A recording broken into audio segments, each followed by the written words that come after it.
ខ្លួនស្គាល់គ្នាតាមរលកធាតុអាកាសអីសពបែបសពយ៉ាងមកបានទេក្រែ2បច្ឆាវិសច្ចនីចំនួនដ៏ច្រើនគឺ2ដង2ដងថ្ងៃហ្នឹងយកបើញោមថ្ងៃហ្នឹងអត់មុនទៅជួបគ្នាទៀតអត់បានជួបគ្នាទៀតហើយបុណ្យថ្ងៃនេះអនុថែតក្កណានុបទានគម្រប់36ឆ្នាំផងគម្រប់3ឆ្នាំផងប៉ុន្តែសំណួរមិនទាន់ដល់នោះទេចង់លើកសំណួរឲ្យញាតិញោមពុទ្ធបរិស័ទនឹងបានយកចិត្តទុកដាក់ស្ដាប់ហើយដើម្បីបានជាកតិផ្សេងហើយក៏មិនបានដឹងថាសំណួរហ្នឹងសួរព្រាវឯងញោមមិនដឹងថាអនុថែចេះតែហ្នឹងឬក៏មិនចេះតែហ្នឹងប៉ុន្តែសង្ឃឹមថាអនុថែចេះមិនអាចថាមិនចេះទេបាទសង្ឃឹមថាអនុថែចេះអនុថែខ្ញុំកណាប់បានឃើញនៅមេត្រាធម៌មួយដែលលោកសម្ដែងថាកូនមាន3ពួកអនុថែកូនមាន3ពួកកូនមួយប៉ុន្តែប្រភេទកូននឹងបញ្ជាក់បន្តិចដែលជាកូននាំសេចក្តីទុកព្រួយឲ្យឪពុកម្ដាយកូន3ពួកហ្នឹងកូនឪពុកម្ដាយភ័យព្រួយនឹងទី1កូនដែរប៉ុន្តែកូនមិនទាន់កើតបានន័យថាអត់មានកូនឪពុកម្ដាយនឹងភ័យព្រួយមួយហើយថ្ងៃណាបានកូនគេនឹងភ័យព្រួយនឹងអត់កូនមួយទៀតបានកូនប្រសូតកើតមកហើយកូននឹងមិនថិតមិនថេរចេរកានៅរួមសុខរួមទុក្ខជាមួយឪពុកនិងម្ដាយអនុថែក៏ស្លាប់ទៅទុក្ខព្រួយឪពុកម្ដាយនោះក៏ខ្វាយខ្វល់មួយទៀតកូនមួយទៀតកើតមកនៅជាមួយឪពុកម្ដាយរហូត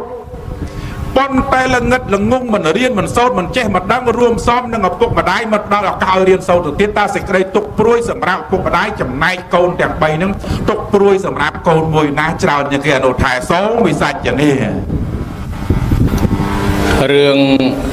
សំខាន់ខ្ញុំកណារឿងសំខាន់ខ្ញុំកណាវាមិនដែលមានកូនហើយដល់មិនដែលមានកូនមិនដឹងថាព្រួយយ៉ាងម៉េចហើយកូនមានដែរញោមមកគេហៅលោកឪលោកប៉ាលោកឪលោកប៉ាគ្រប់អាយុកាលណាគេមានគ្នាគេអស់ផ្លេចលោកឪផ្លេចលោកប៉ាបាបតលរាសីធ្លាក់ជួបឧបសគ្គមករលោកប៉ាលោកឪជាយន់តោឲ្យម្ដង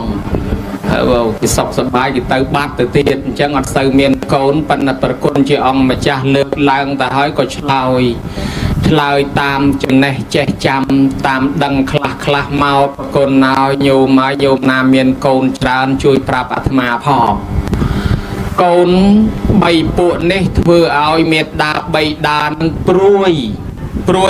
សិតតែព្រួយទាំង3អាកើតហើយអាមិនទាន់កើតក៏ព្រួយអាកើតហើយស្លាប់ទៅវិញក៏ព្រួយហើយអាកូនកើតមកហើយនឹងរស់រៀនមានជីវិតទៅធ្វើឲ្យម៉ែឪនឹងរីកចម្រើនរុងរឿងសប្បាយចិត្តបានបលាញ់បានការងារធំចាស់ទៅបានចិញ្ចឹមម៉ែឪអញ្ចឹងប្រហែលជាអាកូនទី3នឹងមិនធ្វើឲ្យម៉ែឪព្រួយទេមែនទេញោមដូចជាអត់ឆ្លើយអញ្ចឹងតាមពិតទៅនៅអាកូនទី3នេះព្រួយខ្លាំងជាងគេបំផុតព្រួយយូរជាងគេបំផុតពេលព្រោះអាកូនទី1ទី2មិញកូនទី1ព្រួយតែវាមិនទាន់កើតមិនដឹងថាវាកើតមកពីរស់ឬក៏វាស្លាប់វាខ្វាត់ឬក៏វាខ្វងថ្លង់ឬក៏ដល់តែបានកើតមកផុតទុកផុតភ័យដោយគេឆ្លងទលេរួចគេហៅថាលែងព្រួយអស់កង្វល់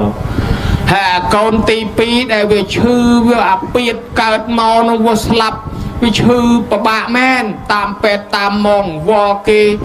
ទាំងយប់ទាំងអាត្រៀតឲ្យតែគេមកជួយកូនឲ្យជាពីជំងឺទៅលក់កូនលក់កបីលក់ដីលក់ធ្លីក៏សក់ចិត្តដែរខ្លះជូនកូនរហូតទៅដល់ប្រទេសថៃប្រទេសសិង្ហបុរីទីបំផុតអស់ដីអស់លុយអស់កាក់កូនស្លាប់បង្ហើយទៅទៀតអស់អាទាំងអស់ទ្រព្យក៏អស់កូនក៏អស់ព្រួយដែរប៉ុន្តែផុតទៅពីពេលនោះទៅដូចជាស្វាងឡើងវិញបាត់តែ1ឆ្នាំ2ឆ្នាំភ្លេចអស់អាលេងព្រួយចំពោះអាកូនកើតមកហើយមិនអប់រំប្រកបដោយកលងធម៌កូននេះធ្វើឲ្យម្ដាយព្រួយខ្លាំងជាងគេពីព្រោះរយៈពេលព្រួយនឹងវាយូរតាំងពីនេះតម្រាំកូននឹងស្លាប់ព្រួយមួយជីវិតតែហ្មងអញ្ចឹងខ្ញុំកណាឆ្លើយថាកូនទី3នេះហើយតែកូនកើតមកមិនសែបគប់បកុលជាសពបរោះសែបគប់បកុលពីលធ្វើឲ្យម៉ែឪប្របាកក្នុងចិត្ត ទឹកភ្នែកទឹកស្បោហើយម្យ៉ាងទៀតម៉ែឪខ្លះស្គាល់ប៉ុស្តិ៍ប៉ូលីសច្រើនក៏ដោយសារកូននឹងដែរពីមុនមកដែរស្គាល់ដែរហើយខ្មាស់គេក៏ដោយសារកូននឹងអស់យុស័កតំណែងក៏ដោយសារកូននឹងអស់លុយកាក់គាត់ក៏ដោយសារកូននឹងដែរឆ្លើយប៉ុណ្ណេះស្លេះប៉ុណ្ណឹងមិនដឹងជាត្រូវមិនដឹងជាខុសបើត្រូវក៏និមន្តយកចោះបើខុសក៏លុបចេញវិញឆ្លើយឡើងវិញស្រេចលើព្រះមហាថែសូមជ្រាបសាធុជ្រាបអនុថែត្រូវហើយញោមកូនទី3នេះផ្ដល់សេចក្តីទុកព្រួយដល់ក្រុមគ្រួសារផងដល់ខ្លួនឯងផងដល់អ្នកភូមិផងលបងជាមួយផងដល់សង្គមជាតិទាំងមូលផងដល់ទៅអាជ្ញាធរដែនដីផងអញ្ចឹងកូនទី3នេះថាយើងប្រាថ្នាចង់បានកូនមិនបានកូនក៏កើតទុកបានកូនហើយគាត់ក៏មានជីវិតនឹងមិនប្រកបក៏ស្នាប់ទៅវិញជំងឺរោគគាព្យាធិផ្សេងរហូតដល់ទៅកូនទី3មានអាយុយឺនយូរនៅជាមួយឪពុកម្ដាយក៏ប៉ុន្តែស្ដីបដៅមិនស្ដាប់តាមបង្គាប់ការអប់រំក៏ជាសេចក្តីទុក្ខកើតមានឡើងតែក្នុងទីនេះអនុថែបានឆ្លើយមកបាញ់មិញត្រឹមត្រូវហើយចង់អនុថែបកស្រាយថែមបន្តិចទៀតថាកូនដែលមានវិបត្តិល្ងិតល្ងងមិនមានចំណេះជំនាញនៅក្នុងខណ្ឌសន្តានក្រុមគ្រួសារនៃញាតិញោមផងទាំងឡាយទាំងពួងនោះអ្វីដែលជាការចាប់ផ្ដើមកើតមកអំពីឪពុកម្ដាយឬក៏កើតមកអំពីកូនផ្ទាល់ខ្លួនឯងដែលនាំឲ្យកូននឹងល្ងិតល្ងងដើរមិនត្រូវតាមផ្លូវកន្លងធម៌របស់ការទូមានឪពុកម្ដាយឬក៏ច្បាប់ដូនតារបស់យើងភារកិច្ចទាំងពីរនោះយើងបន្ទោសកូនឬក៏យើងបន្ទោសឪពុកម្ដាយឬក៏មានហេតុផលទាំងពីរទាំងខាងឪពុកម្ដាយនិងខាងកូនអនុថែសូមជួយបំភ្លឺបន្ថែមសូមវិសាចនាកណាប្រគុណជាអង្គម្ចាស់ព្រះមហាថែដ៏ចម្រើនកូនទាំងពីរប្រភេទនេះទាំងកូនទាំងម្ដាយពីរក្រុមនេះវាមានហេតុផលរៀងខ្លួនញោមកូនមួយធ្វើអំពើអាក្រក់ដល់ខ្លួនឯងដោយសារមានកម្មពៀវិរិយពីមុនមកជាមួយនឹងឪពុកម្ដាយកើតមកបង្ហាញឪពុកបង្ហាញម្ដាយក៏មានដោយសារម្ដាយនឹងជាពាក់បំណុលកូនមានតិចតួចដែរនៅក្នុងសាសនានៃយើងនឹងជំនឿនិទានមកក៏ប៉ុន្តែជាទូទៅហេតុបច្ច័យសំខាន់បំផុតដែលប្រពុតត្រង់ឲ្យយើងប្រយ័ត្ននោះត្រង់ថាតួនាទីម្ដាយឪពុកនឹងដើរតួនាទីជាអ្នកដឹកនាំកូនឲ្យដើរផ្លូវល្អដែលលោកថាជាពពាចាជាគ្រូដើមរបស់គ្រូទាំងអស់ហើយដល់តែយើងកលេចមើលក្នុងសង្គមភាគច្រើនទៅវាភាគច្រើនចេញមកពីម្ដាយឪពុកប្រគុណម្ចាស់ម្ដាយឪពុកនឹងគាត់ប្រហែសបុរាណគេពោលថាតាពាំងស្នងអាស័យកូនប្រុសស្រីស្នងម្ដាយឪពុករូបម្ដាយបាត់ទៅបណ្ណគេឈ្មោះកូនម្ដាយនៅនឹងកូនទាំងឡាយដែលមានកតញ្ញូនៅឪពុកម្ដាយអាចឲ្យពុនរាយនៅលោកទាំង3ទំពាំងស្នងឫស្សីប៉ុន្តែឫស្សីនឹងមិនថែអាសាតាពាំងទេតាពាំងវាដោះញែកចេញក្រៅគុំអាស័យគេកាច់ស្លបង្ហើយអត់បានស្នងតាពាំងស្នងអាស័យនឹងទេអញ្ចឹងតាពាំងស្នងអាស័យតលអាស័យការពារតាពាំងផងបើតាពាំងនឹងវាអត់នៅក្នុងគុំអាស័យទៅចេះតែងាកចេញគេកាច់ស្លបង្ហើយគ្មានបានស្នងទេហើយបើលោតាពាំងនឹងពុកផុយទៀតក៏វាអត់ស្នងដែរអញ្ចឹងហើយបានគេថាភារៈនៃការអប់រំសំខាន់ប្រពុតទ្រង់សម្ដែងថាសัพពរេសោបសង្សេវៈឲ្យសែបគប់នៅសពបរោះក្នុងកម្ពីមង្គលដ្ឋទីបនីគាថាទី1មង្គលភាគ1ប្រគុណឲ្យចង់អស់មួយភាគគ្រាន់តែនិយាយពីរឿងថាការសែបគប់កូនកើតមកដោយកដាស់សអញ្ចឹងបើយកប៊ិចខៀវមកសរសេរវាដុតខៀវបើយកប៊ិចក្រហមមកសរសេរវាដុតក្រហមមានន័យថាបើកូននឹងទៅសែបគប់ជាមួយអ្នករៀនអ្នកសូត្រកូននឹងក៏คล้ายទៅជាអ្នករៀនសូត្រចេះដឹងបើដើរជាមួយអ្នករកស៊ីធ្វើការក៏คล้ายជាអ្នករកស៊ីធ្វើការហើយបើដើរជាមួយអ្នកលួចអ្នកឆក់អ្នកប្លន់កូនចេះលួចគេដែរដើរជាមួយអ្នកផឹកអ្នកប្រព្រឹត្តល្បែងចេះល្បែងគេដែរអញ្ចឹងបានព្រះអង្គថា អធិពលនៃការសែបគប់ក្នុងមានកុលសោតលោកថាសេវនាចៈពីលាណាំងកុំឲ្យសែបគប់នៅជនពីលនោះមានន័យថាមនុស្សដែលមិនបានគិតប្រយោជន៍ខ្លួននិងប្រយោជន៍អ្នកដទៃនឹងដឹកនាំកូនយើងឲ្យវិនាសរហូតដល់លោកប្រៀបធៀបទាំងមនុស្សទាំងសត្វទាំងដើមឈើទៅទៀត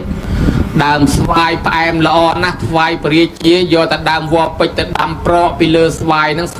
ល្វីងអស់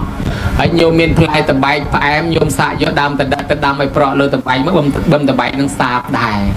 ហើយនិយាយពីសេកមកគូនោះពីអ្នកបងប្អូនសេកមួយទៅនៅជាមួយតបោះសេកមួយទៅនៅជាមួយចៅអាសេកទៅនៅជាមួយចៅក៏វាចេះធ្វើចៅចេះលួចព្រឹបយកសាជីបន្តិចដល់អាសេកនៅជាមួយតបោះចេះទាំងសូត្រធរទៀតអត់លួចអត់អីទេកាន់សិលបានលោកថាមនុស្សយើងមើលតែអាជាតិសត្រូវទៅសែបគប់ជាមួយនឹងទេវទត្តញុះញង់ឲ្យសម្លាប់បបីដាយករាជហ៊ានធ្វើតាមទីបំផុតជឿតាមជឿតាមទេវទត្តសម្លាប់បបីដាខ្លួនឯងខ្ញុំមើលគេដែរដល់វិសាខាវិញជីតាខ្លាចចៅនឹងដើរខុសផ្លូវលួងចៅឲ្យដើរត្រូវផ្លូវថាណែចៅមើលសាមណៈមួយសាមណៈដ៏ធំជាងគេមួយនោះចៅចូលទៅសែបគប់ជាមួយទៅរាប់អានជាមួយគោរពទៅចាប់ពីថ្ងៃហ្នឹងទៅចៅត្រូវស្និទ្ធស្នាលរាប់អានជាមួយសាមណៈនោះយកសាមណៈនោះជាទីពឹងចៅនឹងคล้ายទៅជាមហាសេដ្ឋីដ៏ល្បីលើពិភពលោកហើយមែនវិសាខាតែអាយុ7ឆ្នាំសោះឮជីតាថាអញ្ចឹងចោះដើរពីអាទេសទៅរកព្រះថ្វាយអង្គមព្រះសែបគប់ព្រះពីថ្ងៃហ្នឹងទៅចាត់ទុកយកព្រះជាញាតិតែហ្មងជាទីពឹងតែហ្មងសែបគប់ជាមួយព្រះស្ដាប់ធម៌ពីព្រះបានសម្រេចដល់សោតាទីបំផុតនាំបង្កើតបច្ច័យ4នាំបង្កើតអីមុនគេហើយជាសេដ្ឋីកំពូលអ្នកមានសម្រស់ក៏ស្អាតទ្រព្យសម្បត្តិក៏ច្រើនឈ្មោះក៏ល្បីទល់ដល់សពថ្ងៃជាង2000ឆ្នាំលោកនៅតែនិទានតាណារហូតយមើលនេះដោយសារតែធម៌សែបគប់វិសាខាពេញកំមុំឡើងជាមហាសេដ្ឋីមានប្តីហើយទៅអប់រំគ្រួសារខាងប្តីបានទៀតហើយដល់ទីបំផុតធ្វើបន់កក្រឹកកក្រែងហៅមិត្តភ័ក្តិមកនឹកឃើញថាអញមានមិត្តមួយក្រុមកំពុងតែដើរផ្លូវខុសហើយមិត្តនឹងបើសិនជាមិនអប់រំមិត្តនឹងទេមុខទៅនរកប្រែដែលគ្នាកើតជាមនុស្សនឹងឲ្យបានបន់ចាស់មកទេបើអញ្ចឹងហៅមិត្តមកឲ្យមកស្ដាប់ធម៌គេកុំឲ្យជាតិនឹងមនុស្សជាតិក្រោយទៅនរកប្រែទៅដេរឆានមិត្តនោះគេមិនដែលស្ដាប់ធម៌គេមកដែរប៉ុន្តែទៅណាគេដាក់ដបទៅញោមហើយស្រាប់គេសៀតចកេះម្នាក់មួយមកសិតទៅដបហ្នឹងមកដល់វាយវងពីមុខក្រែទេសនឹងហ្មងខ្លែមអីទេសអញខ្លែមពីមុខក្រែទេសហ្នឹងហើយដល់តែនិយាយថាអ្នកមកបនត្រឹមត្រូវគេជិះបាត់ច្រមុះគេអង្គលចេញគេងាកចេញគេអត់ស្ដីរជាមួយដល់អញ្ចឹងទៅវាទៅជាអន់ដូចជាថោកទៀតម៉េចអញមករោងបនប៉ុណ្ណាណៃគេអត់ស្ដីរអញគេងាកចេញគេមិនអង្គុយក្បែរពួកក្រុមអញគេដូចខ្ពើមអញម្លេះយូរនៅខាងអញអស់កតញ្ញូហើយលេងគេលែងស្អប់គេលែងស្រឡាញ់ដូចជាគេស្អប់ខ្ពើមអញខ្លាំងក៏នឹកពិចារណាថាអូមកពីអញដាក់អាដបនឹងមកជាមួយគេចូលចំណោម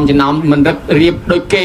មិនរៀបរឹកឲ្យដូចគេបើអញ្ចឹងនាំគ្នាលួចកវត្តដបនឹងចោលមកធ្វើត្រឹមត្រូវដូចគេពិសាខាឆ្លាតចឹងទៅបញ្យលឪខ្លួនឯងទៀតដោយពាក្យថាលោកទៅបិណ្ឌបាតថាលោកម្ចាស់អើយអត់តន់ទេឪខ្ញុំមកឡៃបរិភោគអាហារចាស់លោកម្ចាស់អើយទៅបិណ្ឌកន្លែងផ្សេងទៅអត់តន់ទេឪខ្ញុំមកឡៃបរិភោគកេចាស់ឪខ្ញុំមកឡៃបរិភោគអាហារចាស់ឪនោះខឹងហ្មងព្រោះពាក្យថាអាហារចាស់នោះអីគេញោមអាហារថ្មីទៅចូលទៅមិញហើយអាចចូលទៅ2 3ថ្ងៃរួចហើយខ្លាចជាអាហារចាស់អាចចេញមកវិញនោះគេហៅអាហារចាស់ហើយដល់ថាឪបរិភោគអាហារចាស់មានតែបរិភោគអាអីគេនោះឪកំពុងហូបបាយខឹងហ្មងយីកូននេះមកហ៊ានថាឪចឹងដេញទៅផ្ទះវិញពិសាខាថាអង្កាលមកឪពុកផ្ដាំថាឲ្យកដុំ2ជំរះហើយឥឡូវកដុំ2ជំរះសិនទៅចាំដេញកដុំ2ក៏ហៅមកជំរះថាម៉េចបានជានាងហ៊ានថាឪពុកបរិភោគអាហារចាស់នោះបរិភោគអីគេនោះស្រាប់តែវិសាខាបញ្យល់ថាលោកកាយើងកើតជាអ្នកមានបានប៉ុណ្ណឹងដោយសារបុណ្យយើងធ្វើពីមុនណាអ្នកណាក៏គេចង់មានអ្នកណាក៏គេចង់បានអ្នកណាក៏គេចង់ឡើងសេដ្ឋីដូចយើងដែរប៉ុន្តែគ្នាប្រឹងហើយប្រឹងបើអត់បានដូចប្រហែលយើងដោយសារគ្នាវាខ្វះសពាយបុណ្យហើយឥឡូវនេះយើងមានបុណ្យពីមុនមកបានជាសេដ្ឋីប៉ុណ្ណឹងប៉ុន្តែអត់ឃើញធ្វើបុណ្យថ្មីទេរាល់ថ្ងៃហ្នឹងគឺហាចាយតែបុណ្យចាស់ទេបានជាខ្ញុំថាហូបតែបុណ្យចាស់ហូបតែគេចាស់ហ្នឹងណាហូបតែបុណ្យចាស់ហ្នឹងហើយអត់បានធ្វើបុណ្យថ្មីទេមើលតែអស់ពីហ្នឹងទៅអាចទៅចាប់កំណើតនរកប្រែតដេរឆាសូរកាយវិញហើយបានជាកដុំ2ថានាងថាត្រូវមិនខ្វៃហើយមើលគេដែរយល់រឿងហ្នឹងនិយាយពីអនាថបណ្ឌកសិទ្ធិឯនោះវិញឃើញកូនតូចប្រុសចូលចេះដើរក្រុមបងធំបងតូចអត់កើតទេអញជាមហាសិទ្ធិហើយបើមានកូនតូចអញ្ចឹង ហើយបើកូននឹងដើរខុសកន្លងមុខតែមិនល្អទេពីព្រោះវាមានរឿងមួយហើយសេដ្ឋីមួយនោះពេលគាត់អត់បានអប់រំកូនឲ្យល្អកូនតែដើរសែបគប់ជាមួយបាបប្រមិតញោមមកស្រាប់តែដល់តែពេលឪពុកនឹងឈឺធ្ងន់កូនអហ្មងតែពុកអញងប់អញបានទ្រព្យសម្បត្តិជាសេដ្ឋីណាអត់មានគិតស្ដាយថាឪពុកខំរញចាំឲ្យចង់ឲ្យឪពុកនៅរស់អត់ទេបនឲ្យឪពុកឆាប់ងាប់ងាងអញបានទ្រព្យទៅជាផ្លូវនឹងវិញហើយដល់ពេលផ្ទះមកកលៀននឹងលោកទៅទូលមានសេដ្ឋីហ្នឹង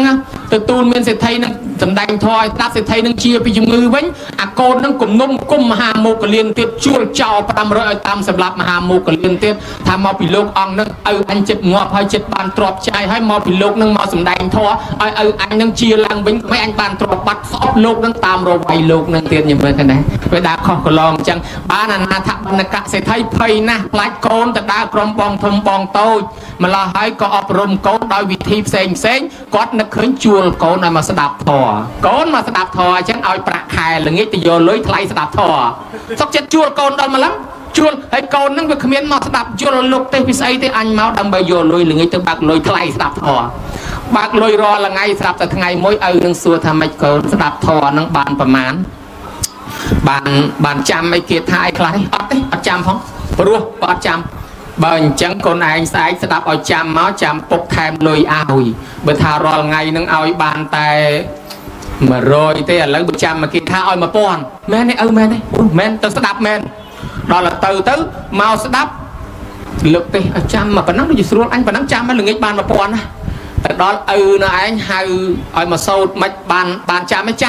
សូត្រមកដល់ដល់សូត្រអត់ចេញលោកថាដូចស្រួលដល់អញថាដូចមិនស្រួលសោះពិបាកចុះពិបាកឡើងឪថាមិនបានលុយទេបើអញ្ចឹងស្អែកទៅស្ដាប់ម្ដងទៀតឲ្យបានលុយដល់មកស្អែកនឹកឃើញអញឮលោកទេស្រួលណាស់ថាចាំទៅដល់ផ្លេចអស់ឥឡូវថ្ងៃហ្នឹងអញស្ដាប់យកចាំយមើលលោកថាម៉េចដល់ស្ដាប់ឲ្យចាំបានមកគេថាស្ដាប់យូរយល់ដឹងខ្លួនឯងស្គាល់ខ្លួនឯងឃើញខ្លួនឯងឃើញថាម៉េចអញខ្វះអីរាល់ថ្ងៃដីមានផ្ទះមានលុយមានមាសមានពេជ្រមានអញអត់ខ្វះអីទាំងអស់អញខ្វះតែគុណធម៌តែមកតាបើអញធ្វើគុណធម៌ឲ្យតែជាមនុស្សត្រឹមត្រូវមួយទៀតអញមានគ្រប់ប្រដាប់ទាំងអស់ឪអញឃើញអញខ្វះគុណធម៌តាបើអញ្ចឹងលុយក៏អត់ខ្វះគុណធម៌ឪអញឲ្យមានគុណធម៌ស្ដាប់ទៅជ្រះថ្លាអញនឹងធ្វើជាមានគុណធម៌ដើម្បីខ្លាចជាសេដ្ឋីបានត្រឡប់មកវិញថ្វាយអង្គមឪខ្ញុំយល់ហើយលែងទាលុយហើយខ្ញុំមើលគាត់គាត់អប់រំបានល្អអញ្ចឹងបានមានសេដ្ឋីនៅប្រទេសហ្វីលីពីនហ្នឹងណាកូននោះនិយាយមិនស្ដាប់យំល្ងល្ងពិបាកកិច្ចកប់គាត់នាំទៅមើលកន្លែងអ្នកដើរសុំទានគេឯងមានបាយឲ្យហូបក៏មិនហូបមាននំឲ្យហូបក៏មិនហូបធ្វើរឹកធ្វើពីយំគាត់ដឹកដៃកូនទៅឲ្យដើរមើលគេគេអត់មានអីដើរកាយសម្រាមហូបដើរដេកអីសួរកូនឯងចង់អញ្ចឹងដែរអត់ចង់ឯងបើកូនឯងចង់កូនឯងត្រូវតែខំរៀនទៅដល់អត់នេះអីហូបទៅពេញគេកាយបាយធំសម្រាមយកមកហូបកូនឯងចង់ធ្វើអញ្ចឹងអត់ទេអត់ចង់ឯងបើអត់ចង់កូនឯងត្រូវតែស្ដាប់ពុកម៉ែត្រូវតែខំរៀនបើមិនអញ្ចឹងកូនឯងខ្លាយទៅជាអញ្ចឹងកូនភ្ញាក់ព្រឺតខំរៀនទៅរហូតដល់ទីបំផុតខ្លាយជាអ្នកមានអ្នកសូវដែរអញ្ចឹងរឿងនេះវាមានទី1ហេតុផលកម្មពៀក៏មានរឿងទី2ខ្ញុំកណាឲ្យតម្លៃថាមកពីម៉ែឪនឹងទំយើកូនពេកបានកូននឹងខ្សែគប់បងធំបងតូចគ្រោះថ្នាក់ចរាចរណ៍ស្លាប់ពីច្រើនមកតែពីកូនមិនសូវស្ដាប់ម៉ែស្ដាប់ឪនឹងឯងសូមនិមន្តជ្រាបសាធុ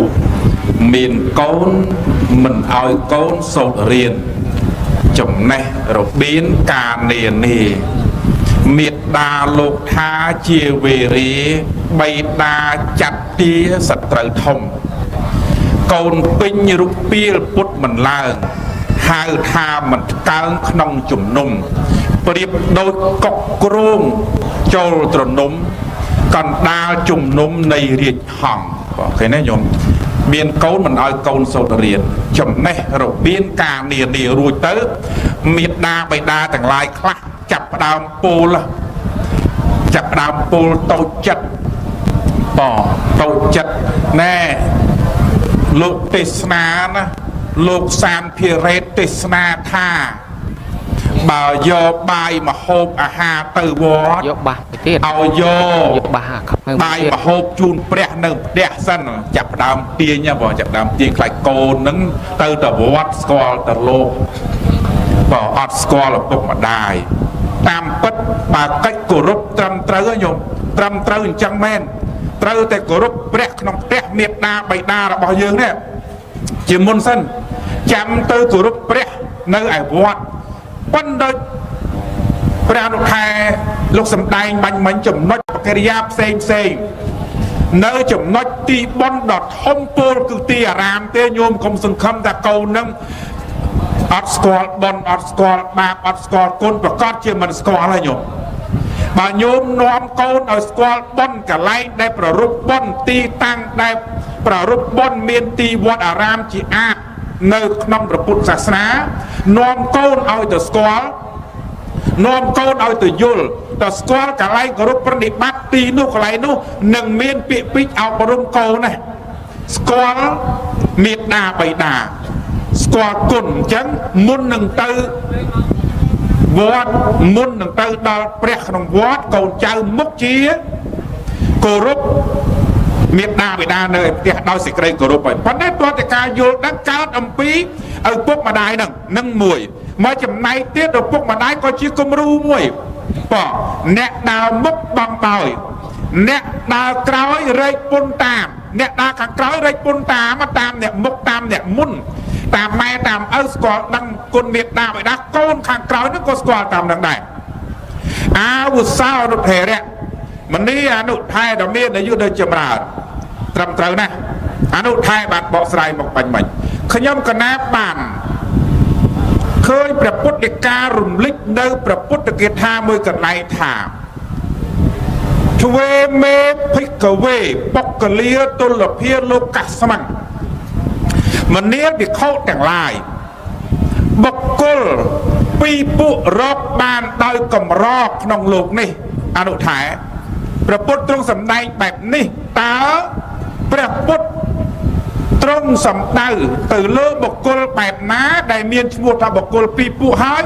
រកបានដោយកម្រក្រក្រៃមហាសែនក្រក្នុងលោកនេះតើបុគ្គលពីរពួកនោះព្រះពុទ្ធទ្រង់សម្ដៅទៅលើបុគ្គលណាហអ្នកសូមវិសច្ចនាកណាអប្រគុណណាស់ព្រះមហាថេរៈដែលមានសាងភ្នោះបុះយឺនយូរមានចិត្តជ្រះថ្លាសិក្សាពុទ្ធដីកាចេះចាំហើយក៏មានព្រះតីដើម្បីជួយអប់រំសណ្ដោសដល់ក្មេងជំនាន់ក្រោយពិតជាពិសេសណាស់ការសម្ដែងធម៌នេះជាប្រទីបមួយបំភ្លឺដល់ក្មេងផងដែរហើយខ្ញុំកណាឮប្រគុណជាអង្គម្ចាស់លើកឡើងពីកំណាប់មាញ់នៅក្នុងគម្ពីរបញ្ចតានវៈគាថាសង្ស្ក្រឹតគុណម្ចាស់ចេះសង្ស្ក្រឹតទៀតប៉ុន្តែមិនសូត្រមកដាក់សិតតែបល័យ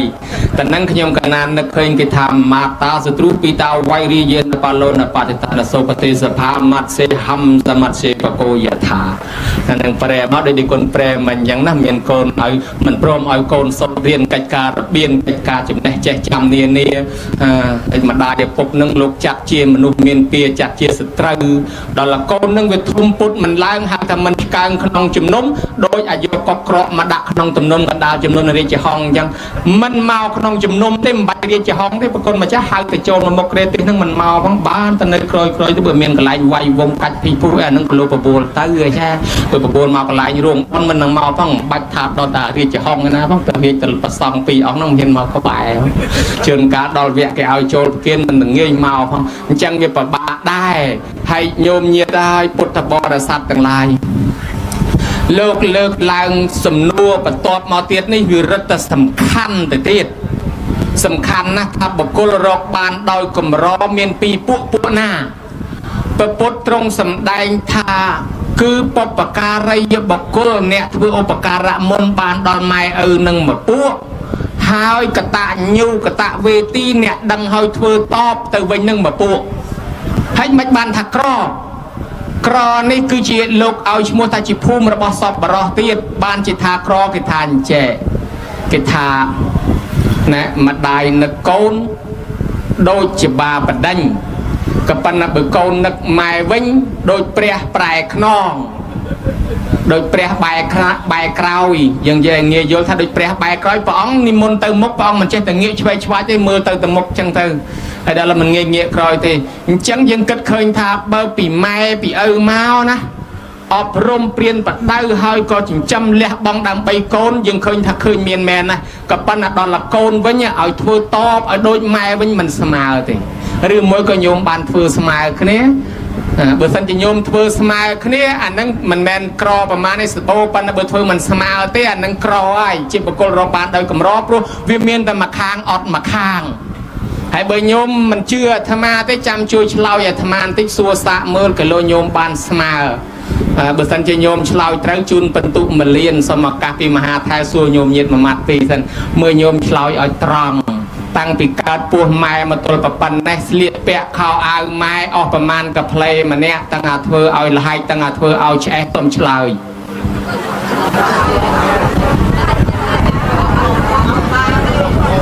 ម៉ានកាផ្លេ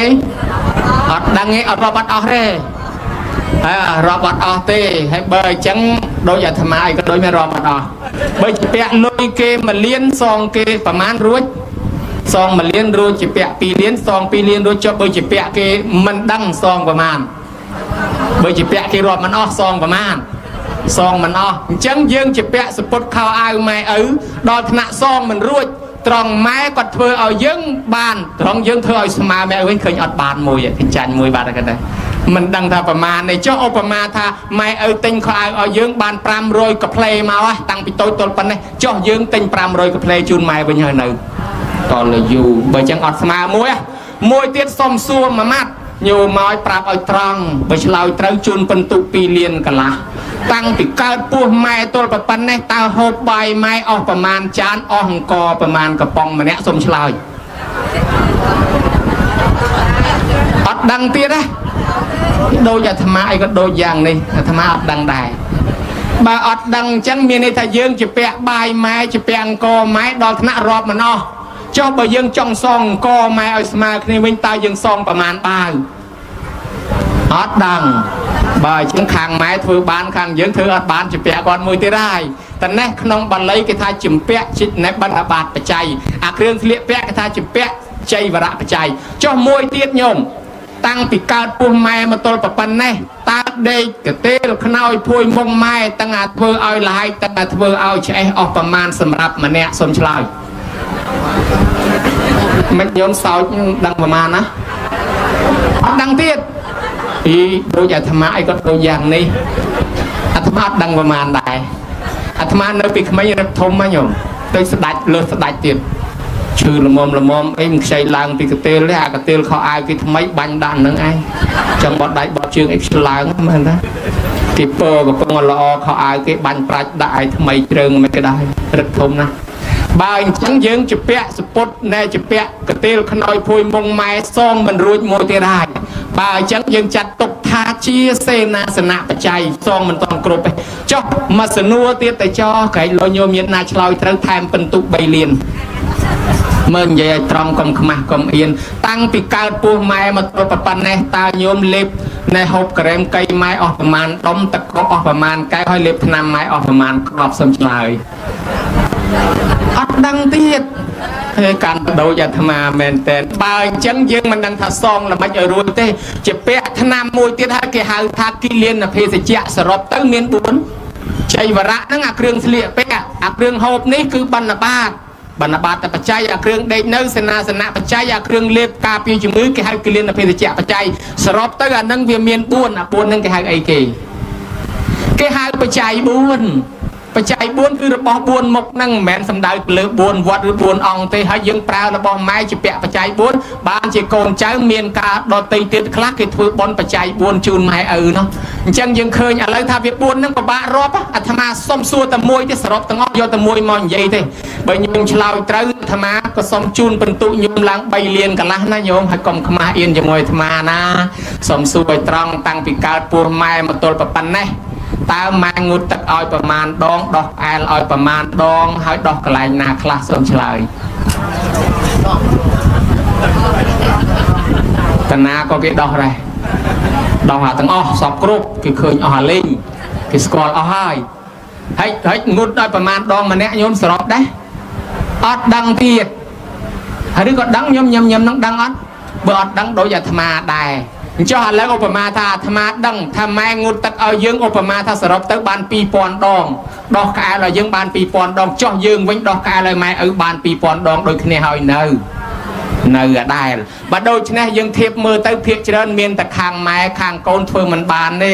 ម៉ែកំពុងឲ្យឆ្ងាញ់លក់ណែផ្កាកាផ្លោកផ្កាស្នោទឹកគ្រឿងណែកូនបាញ់ប្រាច់វាបាញ់ឲ្យអស់ទៅណាអញបន្តភាគទៀតនៅចលក់ឆ្ងាញ់ជើងការដាក់ជើងធ្វើប្រគុណឲ្យកូនទៀតនៅចលក់ឆ្ងាញ់ ប៉ុន្តែយើងសាក់ស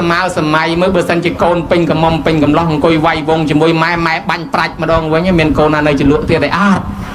លែងអស់ហើយលេបលែងចូលហើយមិនអញ្ចឹងកូនម៉ែឪឈឺមទ្រមចង់ទាំងលៀងចង់ទាំងថែផងបើដូច្នេះហើយបានថាជាបុគ្គលរកបានដោយកម្រវាមិនងាយមានទេមានតែម្ខាង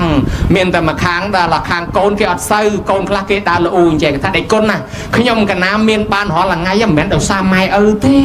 ខ្ញុំកណានេះណា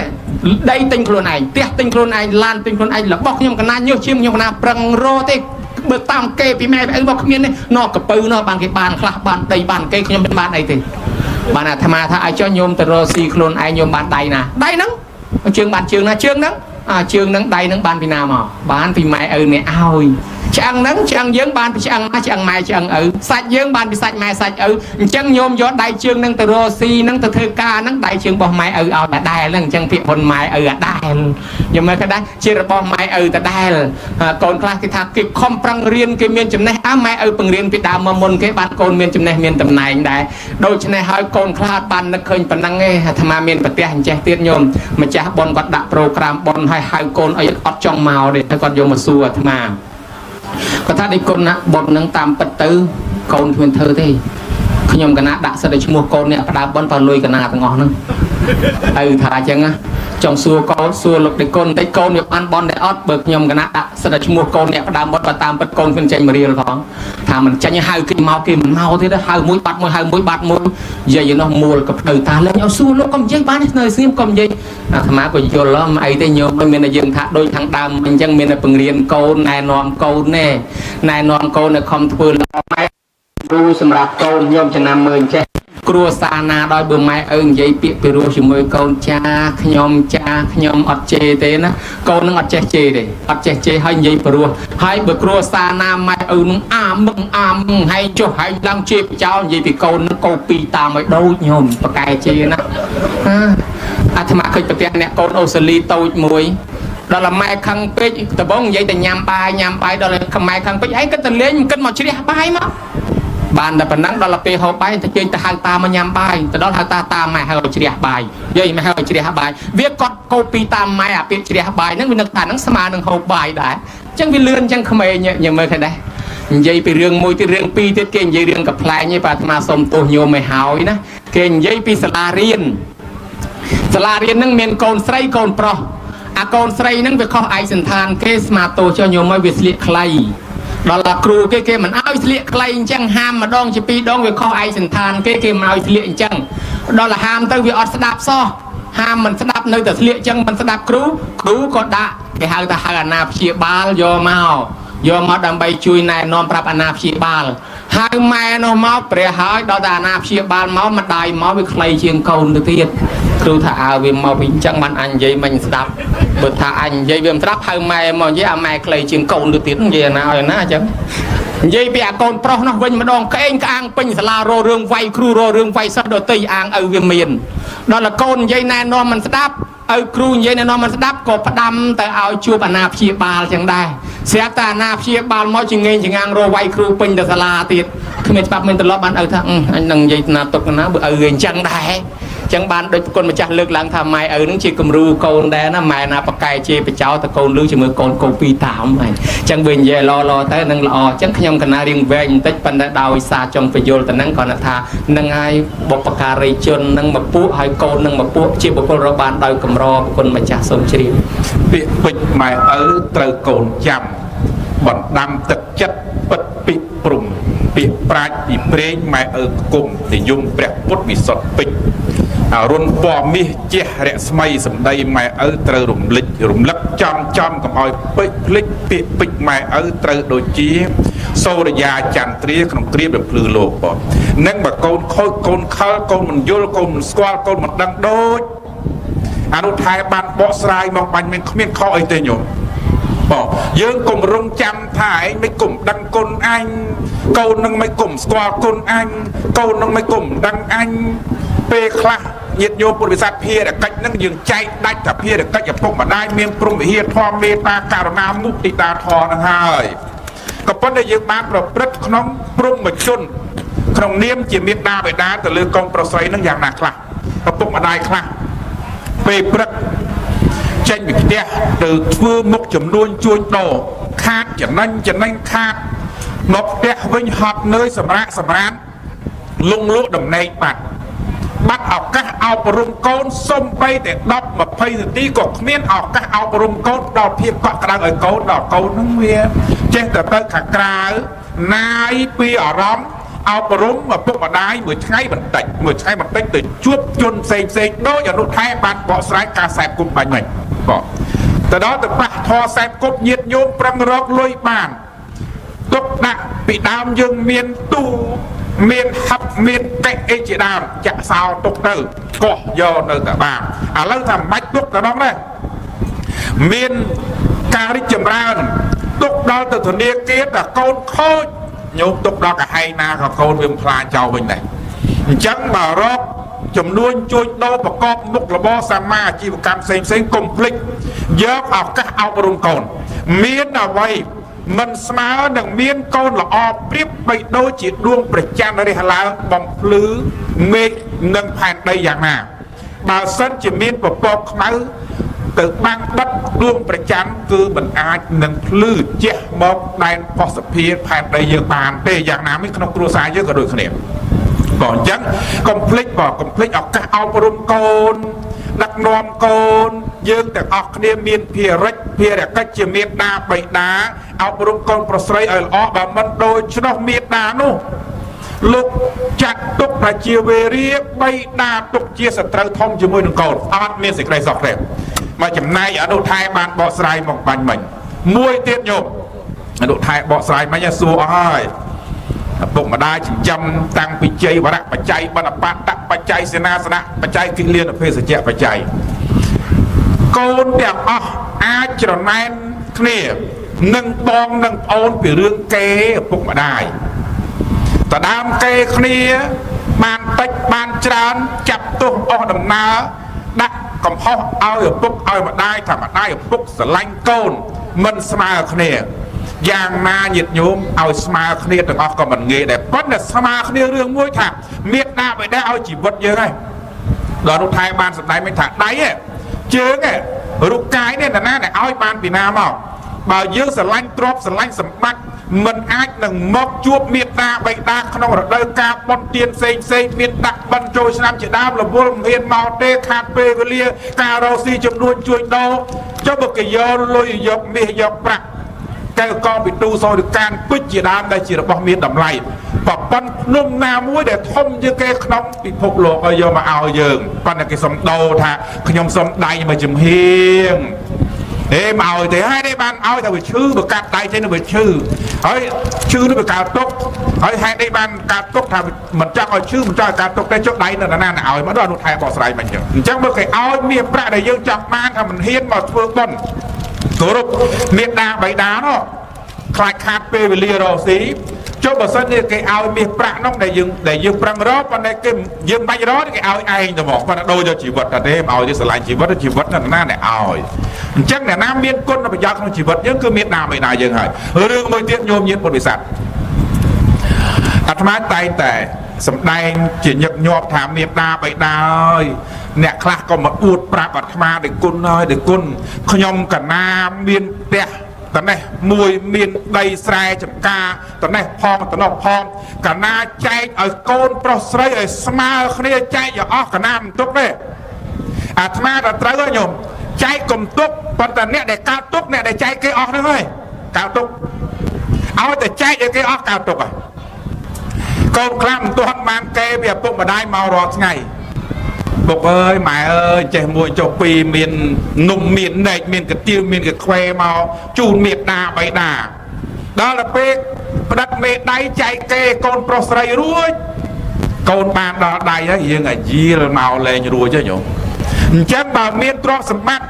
ចង់ចែកគេកូនប្រុសស្រីល្អប៉ុន្តែអាត្មាសូមផ្ដាំតែកុំចែកឲ្យអស់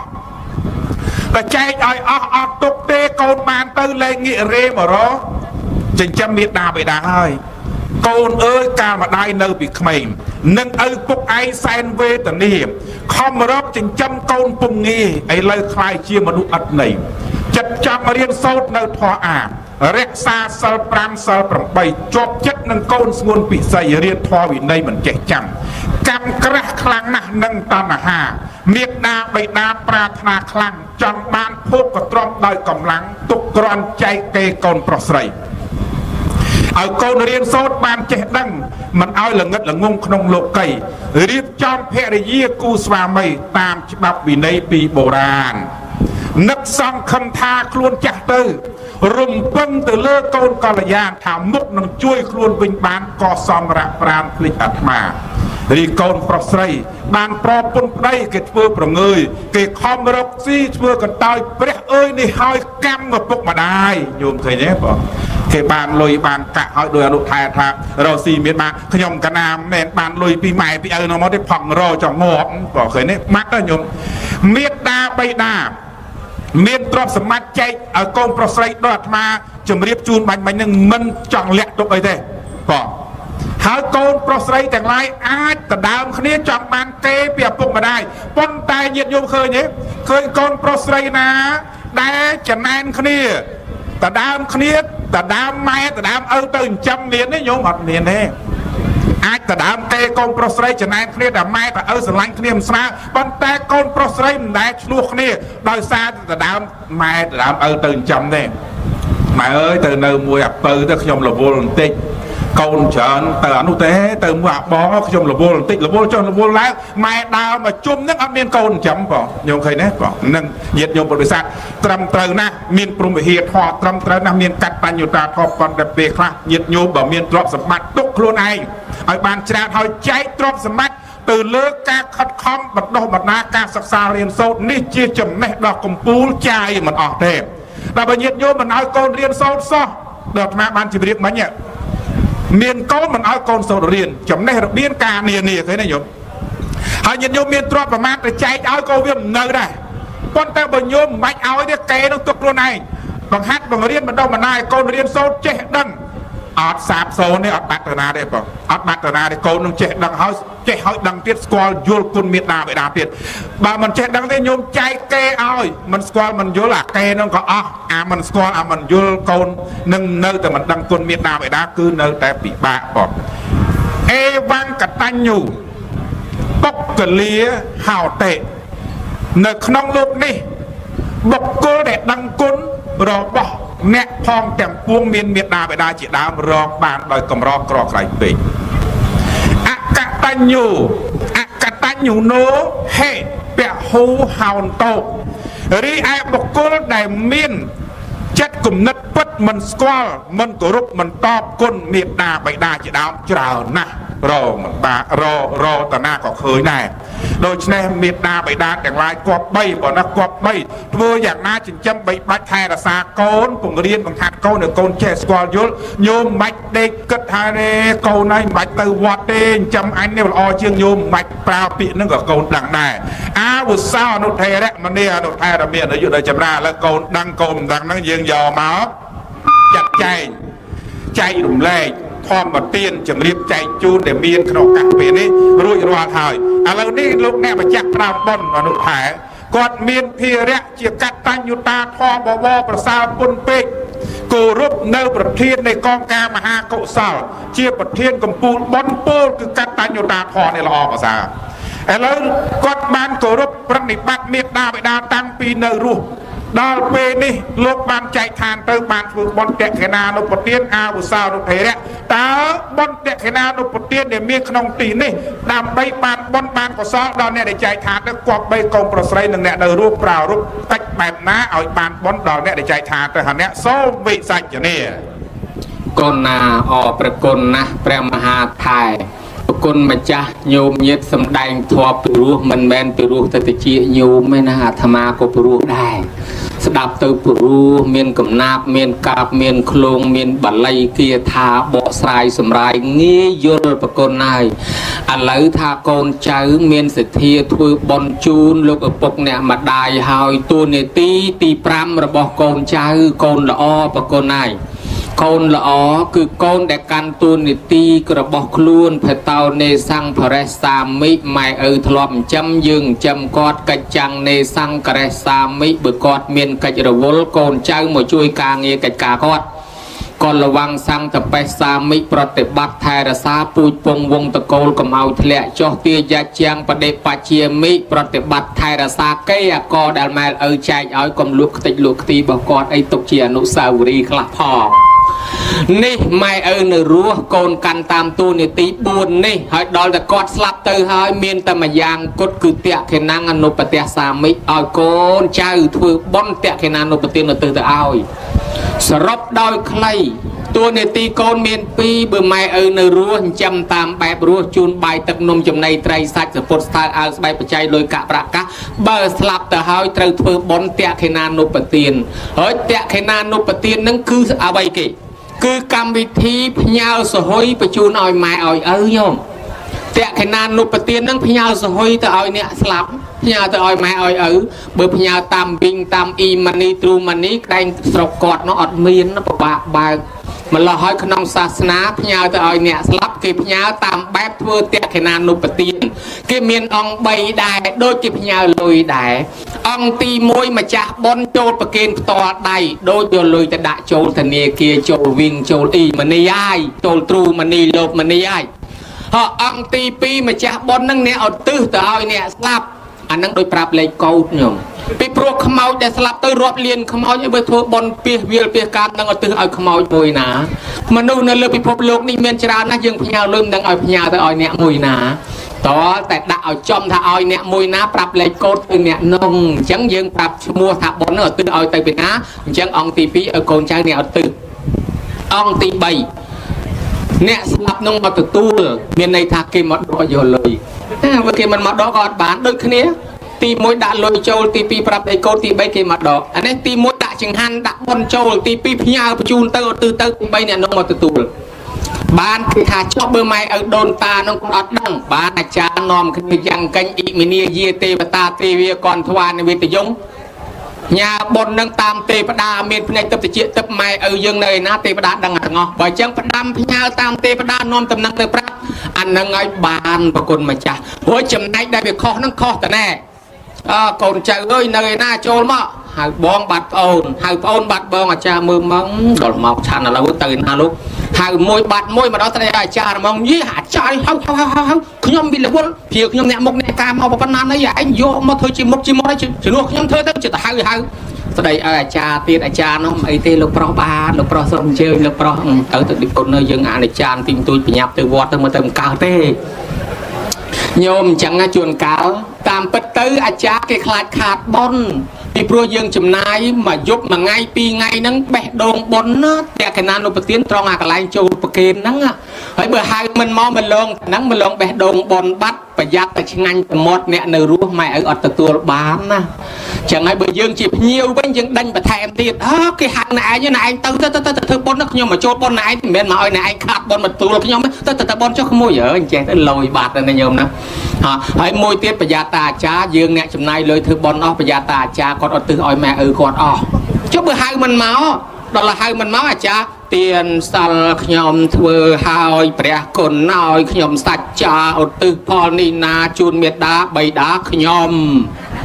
មកបិតាខ្ញុំ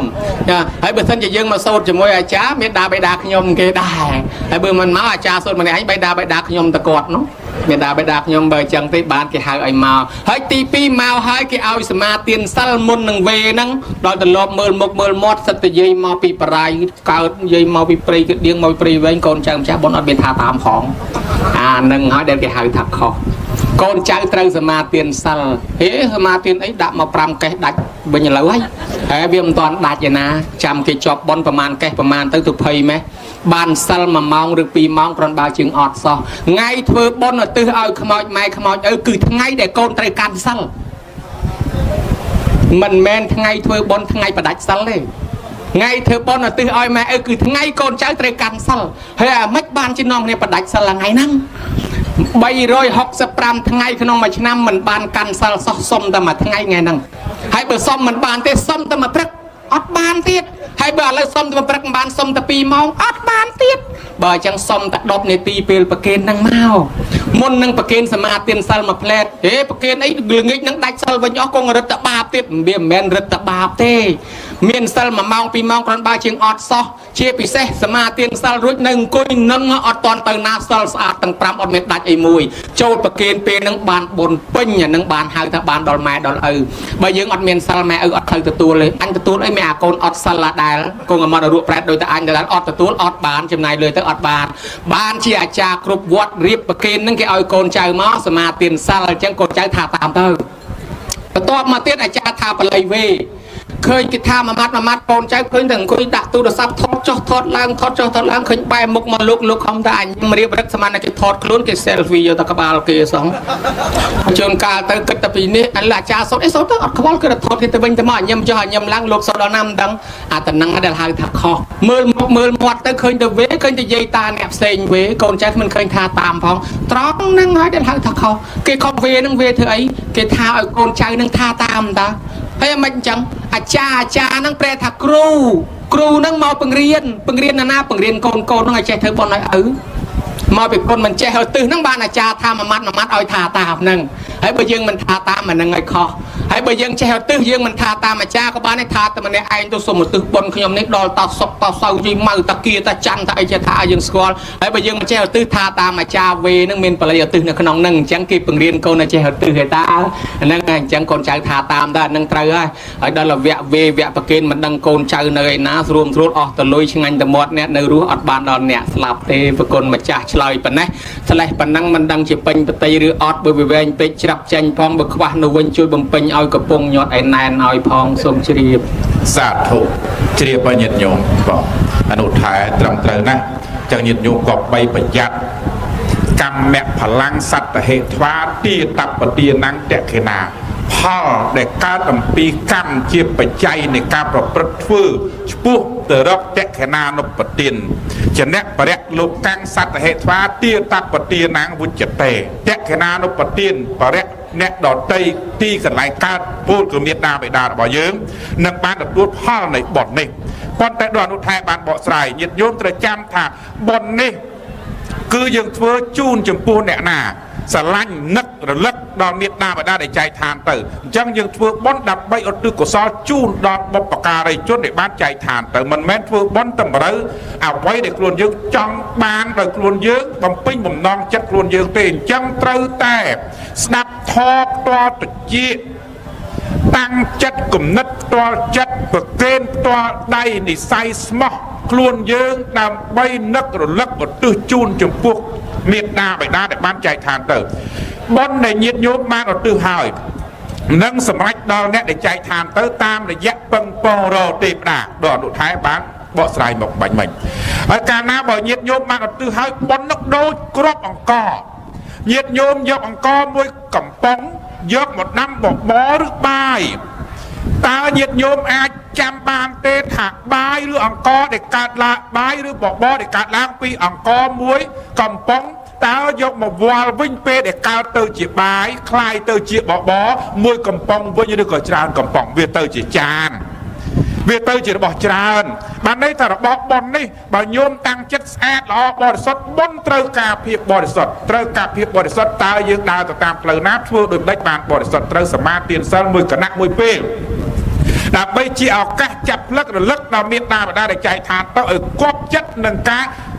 ស្រឡាញ់អដ្ឋមនុញ្ញផលជាទីគប់ចិត្តនិងជាទីប្រាថ្នាបើអត់គប់ចិត្តផងបើគប់ចិត្តផងញោមប្រាថ្នាឲ្យទៅអ្នកណាបានអត់បានទេអញ្ចឹងញោមគប់ចិត្តស្រឡាញ់បុណ្យស្រឡាញ់វត្ថុតយទានដែលធ្វើនេះមានចំនួនប្រមាណប៉ុណ្ណេះពេញនៅសទ្ធាហើយញោមតាំងចិត្តប្រាថ្នាទៅទៅប្រៀបបីដូចជាអង្គមួយកំប៉ុងទៅដាំបាយคล้ายទៅជាបបរคล้ายទៅជាបាយវាមានចំនួនច្រើនមិនមែនមួយកំប៉ុងវិញទេបុណ្យនេះคล้ายទៅជាវត្ថុទឹកសម្រាប់ឧទ្ទិសសពផ្សាយជូនចំពោះខែមរៈបុព្វការីជនហើយត្រូវតាំងចិត្តថាលោកអាចារ្យគ្រាន់តែជាមនុស្សដែលជាគ្រូមកអប់រំយើងអ្វីដែលបានដល់មេត្តាបិតារបស់យើងឬមិនបានអាស្រ័យលើខ្លួនយើងជាញាតិព្រោះយើងជាញាតិផ្ទាល់ប៉ុណ្ណោះសមានុមោទនីប៉ុណ្ណឹងចុះ1ម៉ោង5នាទីបាទអញ្ចឹងទេក៏សូមឱកាសនឹងបញ្ចប់ពធទេសនាក្រែ2 1ម៉ោងជាងល្មមញោមណាបាទល្មមនឹងស្ដាប់ផង ចឹងក៏សូមបញ្ចប់មុននឹងបញ្ចប់នៅក្នុងឱកាសពេលនេះបន្តទេសនាសូមតម្កល់នៅមហាកុសលផ្សព្វផ្សាយចំពោះពពួកទេវតាទាំងឡាយដែលតាំងនៅក្នុងកណ្ដាប់ចក្រវាលទាំងមូលសូមលោកអនុមោទនាបុណ្យជាមួយលោកអ្នកម្ចាស់ផ្ដើមបុណ្យបន្ទាប់អំពីបានទទួលបុណ្យកុសលតាមចេតនាជ្រះថ្លារបស់លោកអ្នកម្ចាស់ដើមបុណ្យហើយសូមពពួកទេវតាទាំងឡាយកុំនៅកន្តើយជួយដឹកនាំពំយួរផ្សព្វផ្សាយដំណឹងបុណ្យនេះឲ្យសម្រេចដល់ក្រុមញាតិរបស់លោកអ្នកម្ចាស់ដើមបុណ្យហើយឲ្យបានសម្រេចមគ្គផលទទួលផលជាសុខក្នុងសុគតិភពជាភ័យយោថែមឡើងទៅទៀតនឹងបានជាសុខហើយងាករេបែឲ្យពរសព្វសាតុការដល់ញាតិញោមយាយតាពុទ្ធបរិស័ទលោកអ្នកម្ចាស់ដើមបុណ្យគ្រប់គ្នាសូមប្រកបជួបប្រទះពុទ្ធមង្គល